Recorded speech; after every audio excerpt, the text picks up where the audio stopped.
സ്വാഗതം.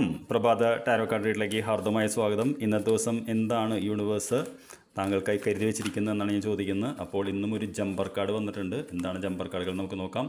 Ace of കപ്സും എംപ്രസ്സും ആണ്. അത് ചിലപ്പോൾ അങ്ങനെ ജമ്പർ കാർഡുകൾ വരാറുണ്ട്. അതേ കാർഡ് തന്നെയാണ് റീഡിങ്ങിൽ വരുന്നെങ്കിൽ അതിന് സിഗ്നിഫിക്കൻസ് ഉണ്ട്. കറൻറ്റ് എനർജി നമുക്ക് എന്താണെന്ന് നോക്കാം. രണ്ടാമത്തെ കാർഡ് ഇന്നത്തെ ഗൈഡൻസ്. മൂന്നാമത്തത് എന്തിലാണെന്ന് ഫോക്കസ് ചെയ്യേണ്ടത് എന്നുമാണ് യൂണിവേഴ്സ് പറയുന്നത്.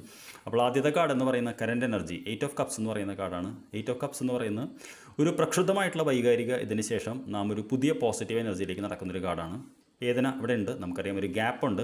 പക്ഷേ നമ്മുടെ ചുവന്ന വസ്ത്രം എന്ന് പറയുന്നത് നാം ഒരു പോസിറ്റീവ് ഇതിലേക്ക് നടക്കുന്നു. ഗ്രഹണ സമയം കഴിഞ്ഞു എന്ന് തന്നെയാണ് പറയുന്നത്. അപ്പോൾ ഒരു കാലഘട്ടം, ഒരു വേദനാജനകമായിട്ടുള്ള കാലഘട്ടം കഴിഞ്ഞ് ഒരു പോസിറ്റീവ് എനർജിയിലേക്ക് നടക്കുന്ന ഒരു എനർജിയാണ് എന്നൊന്ന് പറയുന്നത്. എന്താണ് ഇന്നത്തെ ഗൈഡൻസ് എന്ന് ചോദിച്ചാൽ, പുതിയ കാര്യങ്ങൾ പഠിക്കുക. പണത്തിന് വേണ്ടി നമ്മൾ എപ്പോഴും പ്ലാനിംഗ് എന്നൊക്കെ പറയുന്നൊരു കാർഡാണ്.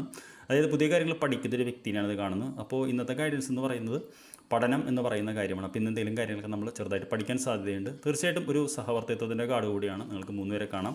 എന്തിനാണ് നാം ഇപ്പോൾ ഫോക്കസ് ചെയ്യേണ്ടത് നമുക്ക് ചോദിച്ചപ്പോൾ ദ ചാരിയറ്റ് എന്ന് പറയുന്ന കാർഡാണ്. ചാരിയറ്റ് എന്ന് പറഞ്ഞു കഴിഞ്ഞാൽ രഥത്തിൻ്റെ മുകളിൽ നിൽക്കുന്ന ഒരു വ്യക്തിനെയാണ് കാണുന്നത്. അതേസമയം കടിഞ്ഞാണില്ലാതെ മനഃശക്തി കൊണ്ടാണ് ഇദ്ദേഹം ഈ 2 സ്പിങ്സ് എന്ന് പറയുന്ന ജീവികളെ മുന്നോട്ട് നയിക്കുന്നത്. അത് കണ്ടറിയാൻ പറ്റും. സിംഹത്തിൻ്റെ ഉടലും മനുഷ്യൻ്റെ തലയുമുള്ള ജീവികളാണ്. രണ്ടും 2 ദിശയിലേക്കാണ് നോക്കിയിരിക്കുന്നത്. അപ്പോൾ അസാമാന്യമായിട്ടുള്ള വിൽ പവറും ദിശാബോധവും ആവശ്യമാണെന്നാണ് പറയുന്നത്. ഇന്ന് കുറച്ച് വേഗത്തിൽ വായിച്ചു തോന്നുന്നു. I am really sorry. I wish A very good day. അപ്പോൾ ഇന്നത്തെ ദിവസം എന്ന് പറയുന്നത് നാം ഇവിടെ നിന്ന് നടക്കുന്നത് ഒരു ചെറിയ ധനത്തിലേക്കും അവിടെ നിന്ന് ശക്തമായിട്ടുള്ള ഒരു വിൽ പവറിൻ്റെ കാർഡ് കൂടിയാണ്. വിൽ പവറോടുകൂടി ഒരുപാട് മുന്നോട്ടേക്കും പോകുന്നതാണ് പറയുന്നത്. ഇതിലാണ് ഫോക്കസ് ചെയ്യേണ്ടത്. I wish A very good day. നമുക്ക് വൈകിട്ട് കാണാം. Thank you for watching.